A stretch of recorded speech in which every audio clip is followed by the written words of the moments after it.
नमस्कार दोस्तों, स्वागत करता हूं आप सभी का हमारे YouTube चैनल पर। दोस्तों, आज हम मार्च माह के तीसरे सप्ताह का करंट अफेयर देखेंगे। यह करंट अफेयर आपके एग्जाम के दृष्टि से बहुत ही इंपॉर्टेंट होने वाला है। ठीक है, आप थंबनेल में भी देख रहे होंगे 4 इमेज और 2 प्रश्न। ये चारों इमेज और प्रश्न अपने आप में बहुत ही इंपॉर्टेंट है। तो चलिए शुरू करते हैं। देखिए, क्वेश्चन है BCCI नमन अवार्ड 2026 में सर्वश्रेष्ठ अंतर्राष्ट्रीय क्रिकेटर का पुरस्कार किसे मिला है। तो BCCI के द्वारा प्रतिवर्ष प्रदान किया जाता है और इस बार सर्वश्रेष्ठ अंतर्राष्ट्रीय क्रिकेटर यानी कि महिला क्रिकेटर की बात करते हैं तो स्मृति मंधाना को प्रदान किया गया है। चलिए और कुछ फैक्ट जानते हैं।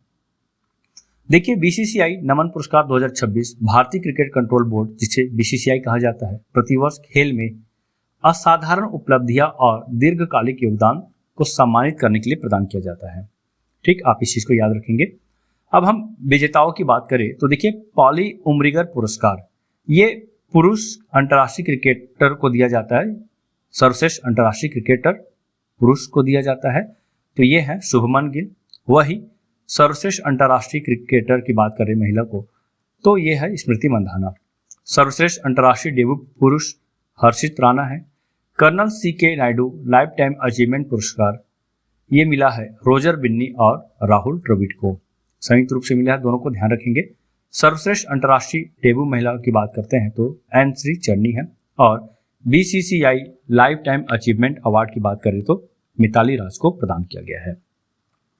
तो ये कुछ इंपॉर्टेंट फैक्ट है, याद रखेंगे। चलिए अगला क्वेश्चन देखते हैं। इंडियन वेल्स ओपन 2026 के पुरुष एकल खिताब किसने जीता है। तो पुरुष एकल खिताब की हम बात करते हैं तो जेनिक सिनर को प्रदान किया गया है। देखिए, वही हम बात करते हैं महिला एकल के खिताब तो ये खिताब आरेना सबलेंका को प्रदान किया गया है। इन्होंने कजाकिस्तान की एलेना रिवाकिना को हराया है। ठीक, तो ये फैक्ट है, इंपॉर्टेंट, याद रखिएगा। अब हम बात करते हैं इंडियन वेल्स ओपन के बारे में।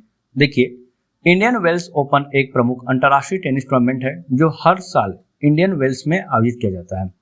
इसका आधिकारिक नाम PNB पारिबास ओपन है। यह ग्रैंड स्लैम के बाद सबसे प्रतिष्ठित टूर्नामेंट के तौर पर से गिना जाता है। ठीक, ये टेनिस टूर्नामेंट है। ग्रैंड स्लैम की हम बात करते हैं तो साल में 4 ग्रैंड स्लैम होता है, जिसमें पहला है ऑस्ट्रेलियन ओपन, दूसरा है फ्रेंच ओपन, ठीक, तीसरा विंबलडन और चौथा है US ओपन। तो ये 4 ग्रैंड स्लैम है, वर्ष में 4 होता है और ग्रैंड स्लैम के बाद इंडियन वेल्स सबसे प्रतिष्ठित टेनिस टूर्नामेंट है।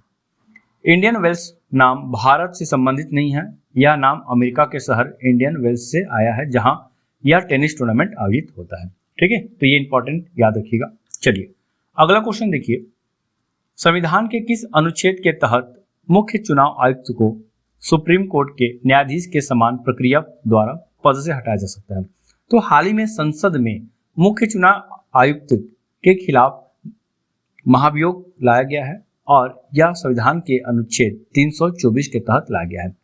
वर्तमान में हम बात करते हैं मुख्य चुनाव आयुक्त की, तो मुख्य चुनाव आयुक्त है ज्ञानेश कुमार, आप यहाँ पे देख सकते हैं, और इन्हें ही पद से हटाने के लिए महाभियोग लाया गया है जो सुप्रीम कोर्ट के न्यायाधीश को पद से हटाने के समान ही है। देखिए, यह भारत के संसदीय इतिहास में पहली बार है जब किसी कार्यरत मुख्य चुनाव आयुक्त को हटाने के लिए औपचारिक नोटिस दिया गया है। विपक्ष ने आरोप लगाया है कि चुनाव आयोग के कामकाज में पक्षपातपूर्ण और भेदभावपूर्ण आचरण हुआ है, इसलिए उनके खिलाफ कार्रवाई की जानी चाहिए। संसद के बजट सत्र के दौरान मार्च 2026 में इंडिया गठबंधन के सांसदों ने मुख्य चुनाव आयुक्त ज्ञानेश कुमार को पद से हटाने के लिए नोटिस दिया है। ठीक है, मार्च 2026 में नोटिस दिया गया है। अब देखना यह है कि इनके खिलाफ महाभियोग चलता भी है कि नहीं चलता है। इसमें 193 सांसदों ने हस्ताक्षर किया है, जिसमें 130 लोकसभा से और 63 राज्यसभा के सांसद शामिल हैं। तो इतिहास में पहली बार है और ये आपके लिए बहुत इंपॉर्टेंट है। हो सकता है मुख्य चुनाव आयुक्त को लेकर कुछ क्वेश्चन पूछ दिया जाए। अब हम बात करते हैं मुख्य चुनाव आयुक्त की, तो इन्होंने हाल ही में 5 राज्यों के विधानसभा के लिए चुनाव का घोषणा कर दिया गया है और अप्रैल में चुनाव भी होना है। अगला क्वेश्चन देखिए, हाल ही में जारी राजकोषीय स्वास्थ्य सूचकांक 2026 में कौन सा राज्य टॉप पर रहा है। तो कौन सा राज्य टॉप पर है, तो ये है ओडिशा। पिछले बार भी हम बात करते हैं तो ओडिशा टॉप पर रहा था। देखिए किसके द्वारा जारी किया जाता है? तो नीति आयोग के द्वारा जारी किया जाता है। ठीक, तो जो राज्य अपने वित्त को जितना अच्छा व्यवस्थित करके रखता है उस राज्य को उतना अच्छा रैंक मिलता है। इस तरह से यदि हम बात करते हैं तो शीर्ष प्रदर्शन जो अचीवर्स राज्य है उसमें ओडिशा प्रथम स्थान पर है, गोवा द्वितीय स्थान पर और झारखंड तृतीय स्थान पर है। उत्तर पूर्वी और हिमालय राज्यों की बात करें तो इसमें प्रथम स्थान पर अरुणाचल प्रदेश और उत्तराखंड दूसरे स्थान पर है। वही हम न्यूनतम रैंक वाले राज्य की बात करते हैं तो पंजाब, पश्चिम बंगाल और केरल है। निचले पायदान की बात करें, सबसे निचले पायदान की, तो हिमाचल प्रदेश और मणिपुर है। तो याद रखिएगा, आप इन राज्यों से संबंधित हैं तो आप इसे ध्यान रखिए। अगला क्वेश्चन जो कि बहुत इंपॉर्टेंट है, भारत के सर्वोच्च साहित्यिक सम्मान 2025 ज्ञानपीठ पुरस्कार से किसे सम्मानित किया गया है? यदि हम इस ज्ञानपीठ पुरस्कार की बात करते हैं तो ये 60वां क्रम के है, 2025 के लिए प्रदान किया गया है। ठीक, तो इसका सही उत्तर हो जाएगा ऑप्शन नंबर सी, आर वैरमुथु।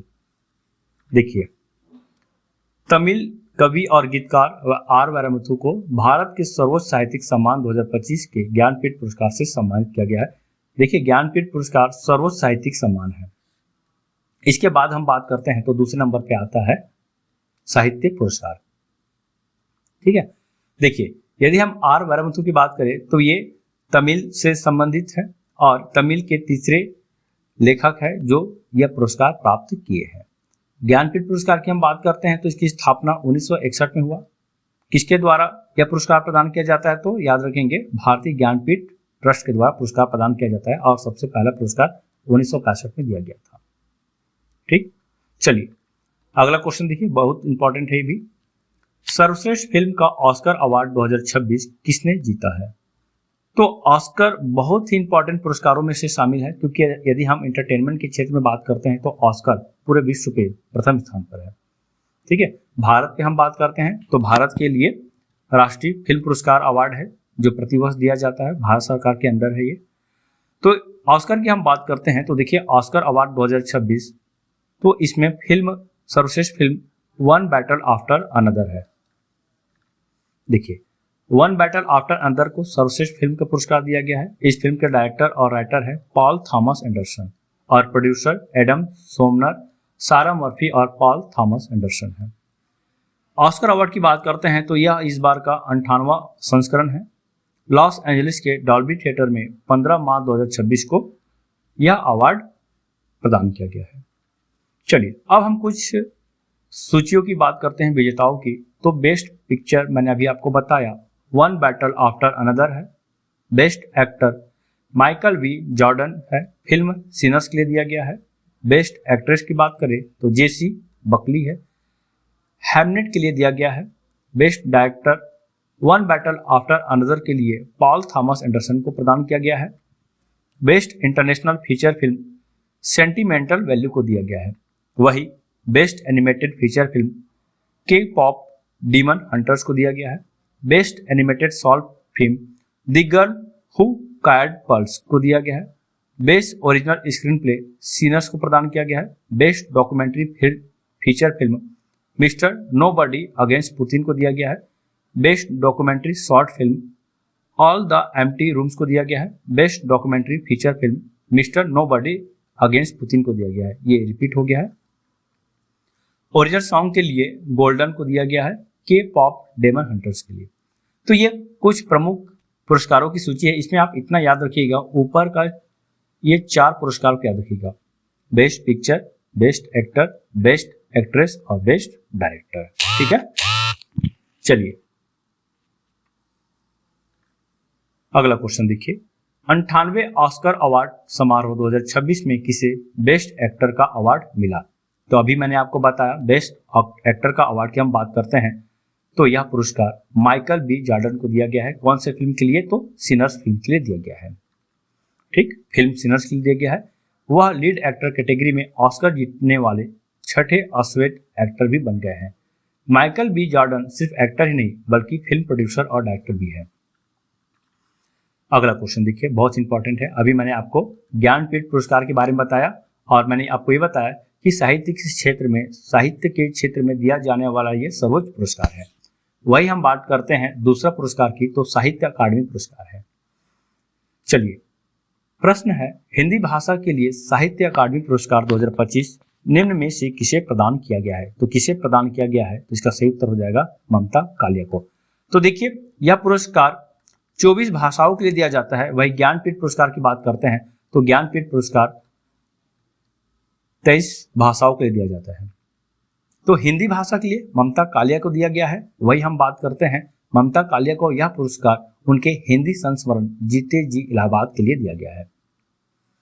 वही हम बात करते हैं अंग्रेजी उपन्यास के लिए या अंग्रेजी भाषा के लिए, तो नवतेज सरना को प्रदान किया गया है और उर्दू के लिए प्रीतपाल सिंह बेताब को दिया गया है। मैंने अभी आपको बताया साहित्य अकादमी पुरस्कार 24 भाषाओं के लिए दिया जाता है। इस बार यह पुरस्कार 8 कविता संग्रह, 4 उपन्यास, 6 लघु कथा या फिल्म बोल दे, 2 निबंध, 1 साहित्यिक आलोचना, 1 आत्मकथा और 2 संस्मरणों के लिए प्रदान किया गया है। तो ये इंपॉर्टेंट है, आप इसे याद रखिएगा। अब हम बात करते हैं साहित्य अकादमी पुरस्कार के लिए। तो देखिए, साहित्य अकादमी पुरस्कार की स्थापना 1954 को होता है। यह भारत का दूसरा सर्वोच्च साहित्यिक सम्मान है ज्ञानपीठ पुरस्कार के बाद, मैंने आपको बताया। इस पुरस्कार की हम बात करते हैं तो प्रतिवर्ष प्रदान किया जाता है और यह पुरस्कार संस्कृति मंत्रालय के अधीन एक स्वायत्त संस्था है।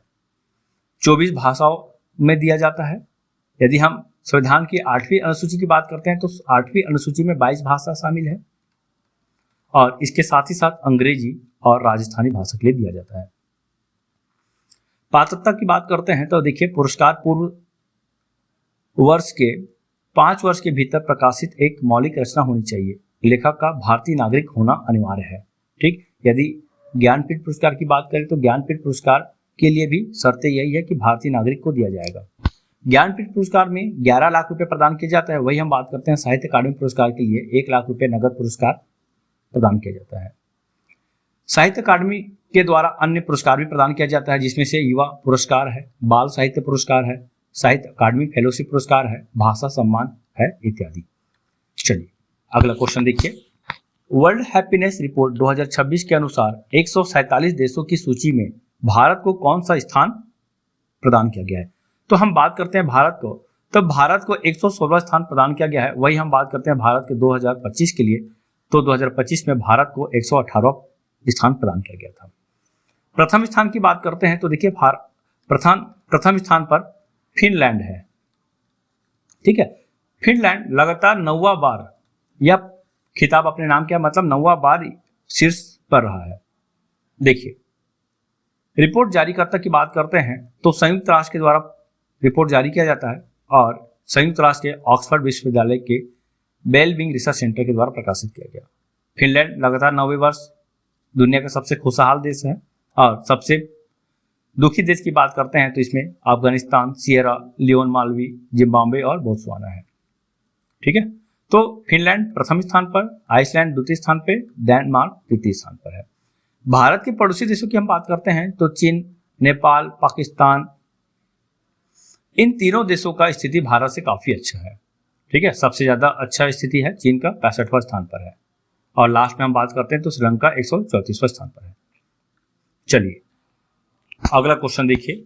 राष्ट्रीय पिछड़ा वर्ग आयोग की नई अध्यक्ष कौन बनी है? तो राष्ट्रीय पिछड़ा वर्ग आयोग की हम बात करते हैं तो साध्वी निरंजन ज्योति को अध्यक्ष बनाया गया है।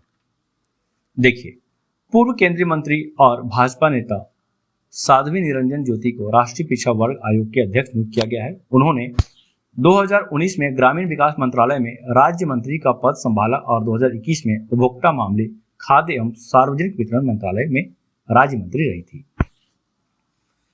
राष्ट्रीय पिछड़ा वर्ग आयोग की हम बात करते हैं तो इसकी स्थापना 14 अगस्त 1993 को होता है। यह एक वैधानिक निकाय है और बाद में 2018 में इसे संवैधानिक दर्जा दे दिया गया। संवैधानिक दर्जा दिया गया उस समय 102वां संविधान संशोधन किया गया। यह संविधान संशोधन 2018 में किया गया और इसके तहत एक नया अनुच्छेद जोड़ा गया संविधान में, अनुच्छेद 338B। राष्ट्रीय पिछड़ा वर्ग आयोग की हम बात करते हैं तो इसका मुख्यालय नई दिल्ली में है। तो ये कुछ फैक्ट है, आप याद रखिएगा। संविधान संशोधन को याद कीजिएगा। ठीक है, और किस वर्ष बना, ठीक है, संवैधानिक दर्जे से प्रदान किया गया किस वर्ष, 2018 में प्रदान किया गया है, मुख्यालय नई दिल्ली है। तो इतना ये फैक्ट आप याद रखिए। चलिए अगला क्वेश्चन देखिए। किस राज्य में प्रोजेक्ट गंगा की शुरुआत की गई? तो प्रोजेक्ट गंगा की हम बात करें तो उत्तर प्रदेश में शुरुआत किया गया है। देखिए, उत्तर प्रदेश सरकार ने ग्रामीण क्षेत्रों में डिजिटल कनेक्टिविटी बढ़ाने के लिए प्रोजेक्ट गंगा शुरू किया गया है। इसके तहत लगभग 20 लाख ग्रामीण परिवारों को हाई स्पीड इंटरनेट से जोड़ना है, फाइबर नेटवर्क का विस्तार करना है, डिजिटल शिक्षा और ई लर्निंग को बढ़ावा देना है। ठीक है, ई गवर्नेंस को भी बढ़ावा देना इसके साथ ही साथ। अब अगला क्वेश्चन देखिए, जोस एंटोनियो कास्ट्रिस्ट किस देश के 38वें राष्ट्रपति बने हैं? तो हम बात करते हैं जोस एंटोनियो कास्ट्रिस्ट का, तो ये चिली देश के 38वें राष्ट्रपति बन गए हैं। ठीक, कब बने? तो देखिए 11 मार्च 2026 को इन्होंने शपथ लिया है। इनका कार्यकाल 2026 से 2030 तक रहेगा। उन्होंने पूर्व राष्ट्रपति गैब्रियल बोरिक के बाद इस पद को संभाला है। इसकी हम बात करते हैं तो ये 60 वर्ष के हैं, एक वकील है पेशे से और रिपब्लिकन पार्टी के संस्थापक भी हैं। अगला क्वेश्चन देखिए, किस राज्य में ऑपरेशन जेरिको चलाया गया है? तो इंपॉर्टेंट क्वेश्चन है, ऑपरेशन से संबंधित आप क्वेश्चन देखते हैं एग्जाम में, तो इसका सही उत्तर हो जाएगा ऑप्शन नंबर बी, मिजोरम। देखिए, मिजोरम सरकार ने ड्रग्स तस्करी को रोकने के लिए ऑपरेशन जेरिको अभियान शुरू किया है। यदि हम इस अभियान की उद्देश्य की बात करते हैं तो सीमा क्षेत्रों में ड्रग्स तस्करी पर नियंत्रण करना, युवाओं को नशे से बचाना, पुलिस और एजेंसियों के संयुक्त अभियान से ड्रग्स तस्करी एवं नशे से बचाव करना है। तो ये मुख्य उद्देश्य है, याद रखिएगा। अगला क्वेश्चन देखिए, हाल ही में किस देश के सर्वोच्च न्यायालय ने निष्क्रिय इच्छा मृत्यु को मंजूरी प्रदान की है? निष्क्रिय इच्छा मृत्यु, तो इच्छा मृत्यु देने वाले यदि हम भारत की बात करते हैं तो पहली बार किसी व्यक्ति को इच्छा मृत्यु दिया गया है। ठीक है, किसके द्वारा दिया गया है? तो भारत के द्वारा दिया गया है। और किसे दिया गया है तो इसे भी याद रखेंगे, तो हरीश राणा को दिया गया है।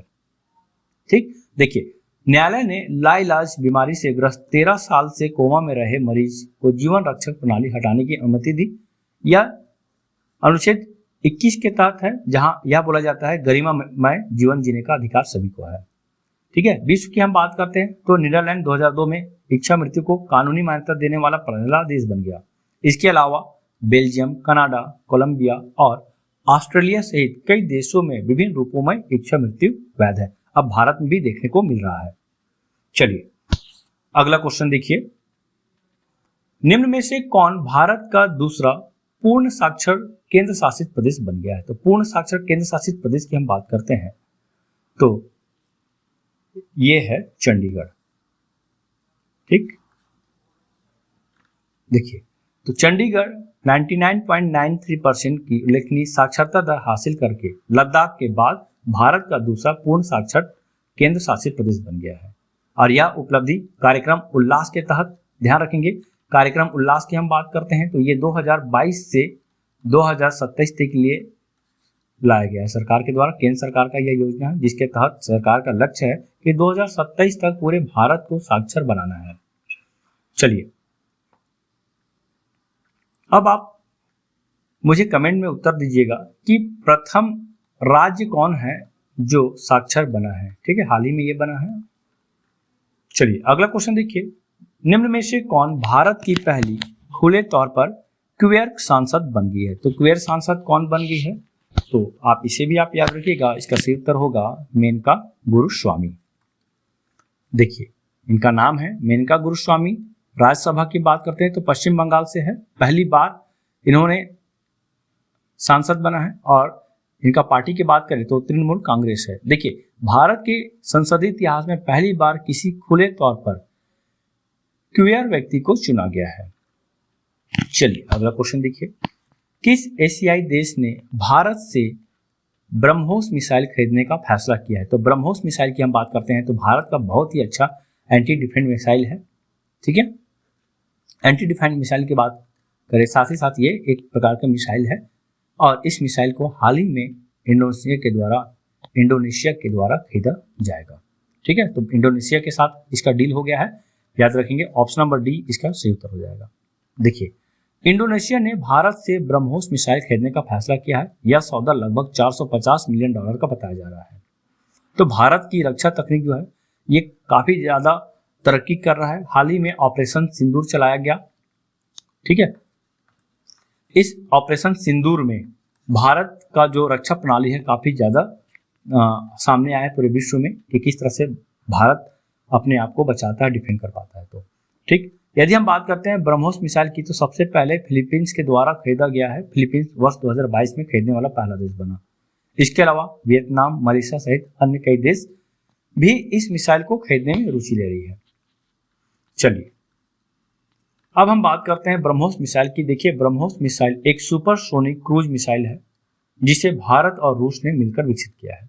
इसकी गति की बात कर रहे हैं तो मैक 2.8 से 3 इसकी गति है, यानी कि ध्वनि से बात करते हैं तो ध्वनि से 3 गुना तेज है ये। मारक क्षमता 290 से 500 किलोमीटर तक ये मारक क्षमता है इसका। भारत की डीआरडीओ और रूस की एनपीओ मशीनोत्रेस्निया द्वारा इसका विकास किया गया है। यह जमीन, समुद्र, पनडुब्बी और हवा से लॉन्च की जा सकने वाली दागों और भूल जाओ तकनीक पर आधारित एक मिसाइल है। देखिए इसकी महत्व क्या है, तो भारत की रक्षा निर्यात क्षमता मजबूत होगी। इंडो पैसिफिक क्षेत्र में रणनीतिक संतुलन भी मजबूत होगा। इस डील का जो विशेषता है वो मैंने आपको बताया। अगला क्वेश्चन देखिए, हाल ही में भारत के 94 ग्रैंड मास्टर कौन बने हैं? तो भारत के 94 ग्रैंड मास्टर की हम बात करते हैं तो मयंक चक्रवर्ती बन गए हैं। देखिए, मयंक चक्रवर्ती असम राज्य से आते हैं। वे उत्तर पूर्व भारत के पहले ग्रैंड मास्टर है। इसके आप याद रखिएगा, इसलिए इंपॉर्टेंट भी हो जाता है। अभी तक जितने भी ग्रैंड मास्टर देखे थे वो खासतौर पे उत्तर भारत या फिर दक्षिण से सर्वाधिक हम देखे हैं। इसकी वर्तमान उम्र 16 वर्ष है। अगला क्वेश्चन देखिए, हाल ही में कुसुमपुर गांव को किस राज्य का पहला स्मार्ट गांव बनाने की घोषणा की गई है? तो कुसुमपुर गांव की हम बात करते हैं तो ये उड़ीसा राज्य में स्थित है और ये पहला स्मार्ट गांव बनने जा रहा है। ठीक है, इस गांव में यदि हम बात करते हैं तो डिजिटल प्रौद्योगिकी जैसे ई गवर्नेंस, स्मार्ट कृषि, टेलीमेडिसिन और स्वच्छ ऊर्जा का उपयोग करके आत्मनिर्भर बनते हैं, जहां शहरों जैसी मूलभूत सुविधाएं भी उपलब्ध होगी। तो इंटरनेट कनेक्टिविटी ई गवर्नेंस को लाने के लिए बहुत ही ज़्यादा जरूरी है और ई गवर्नेंस इस गांव में आएगा, इसलिए इस गांव को स्मार्ट गांव भी कह दिया जा रहा है। अगला क्वेश्चन देखिए, किस राज्य में बिम्स्टेक सदस्य देशों के युवा नवाचारकों और पेशेवरों के बीच सहयोग बढ़ने के लिए बिम्स्टेक युवा पेशेवर विनियमन कार्यक्रम आयोजित किया गया है? तो देखिए इसका सही उत्तर हो जाएगा ऑप्शन नंबर ए, महाराष्ट्र। देखिए, महाराष्ट्र में 9 से 15 मार्च 2026 तक चला है ये बिम्स्टेक। बिम्स्टेक के सदस्य देशों की बात करते हैं तो इसमें बांग्लादेश, भूटान, भारत, म्यांमार, नेपाल, श्रीलंका और थाईलैंड है। ठीक है, तो इन देशों के 30 युवा पेशेवर इसमें शामिल हैं। अगला क्वेश्चन, ये भी इंपॉर्टेंट क्वेश्चन है, याद रखिएगा। 2026 के प्रतिष्ठित संगीत कला निधि पुरस्कार के लिए किसे चुना गया है? तो संगीत कला निधि पुरस्कार की हम बात करते हैं तो इस पुरस्कार के लिए जयंती कुमारेश को चुना गया है। यदि हम इस पुरस्कार की बात करते हैं तो इस पुरस्कार कर्नाटक सरकार के द्वारा दिया जाता है। यह पुरस्कार म्यूजिक एकेडमी मद्रास के द्वारा प्रदान किया जाता है और शास्त्रीय संगीत के क्षेत्र में सर्वोच्च सम्मान माना जाता है। चलिए अगला क्वेश्चन देखिए, एशिया का सबसे बड़ा ट्यूलिप गार्डन जिसका उद्घाटन मार्च 2026 में होगा किस शहर में है? तो किस शहर में इसका उद्घाटन भी हो गया है? ये श्रीनगर में है। श्रीनगर में आप देख सकते हैं ये ट्यूलिप फूल है, फ्लावर है। देखिए, इसका उद्घाटन 16 मार्च 2026 को किया गया था। इस गार्डन का उद्घाटन उमर अब्दुल्ला ने किया है। इस गार्डन में 70 से ज्यादा किस्मों के लगभग 10 लाख से 18 लाख ट्यूलिप बल्ब लगाए गए हैं। तो याद रखिएगा, गार्डन खुलने के साथ ही कश्मीर ट्यूलिप फेस्टिवल और पर्यटन मौसम की शुरुआत होती है। चलिए, ये तो इंपॉर्टेंट फैक्ट था। अगला क्वेश्चन देखिए, लाल सागर और होर्मुज जल डमरू मध्य में चल रहे संकट के बीच निर्यातकों को रसद सहायता प्रदान करने के लिए भारत सरकार ने कौन सी योजना शुरू की है? तो कौन सी योजना शुरू की है? तो रिलीफ योजना शुरू की है। चलिए अगला क्वेश्चन देखिए, नारियल उत्पादन के मामले में विश्व में कौन सा देश पहले स्थान पर है? तो देखिए, नारियल उत्पादन का बात करते हैं तो भारत अभी वर्तमान में प्रथम स्थान पर आ गया है। ठीक, तो भारत में 30% से अधिक उत्पादन का हिस्सेदारी है।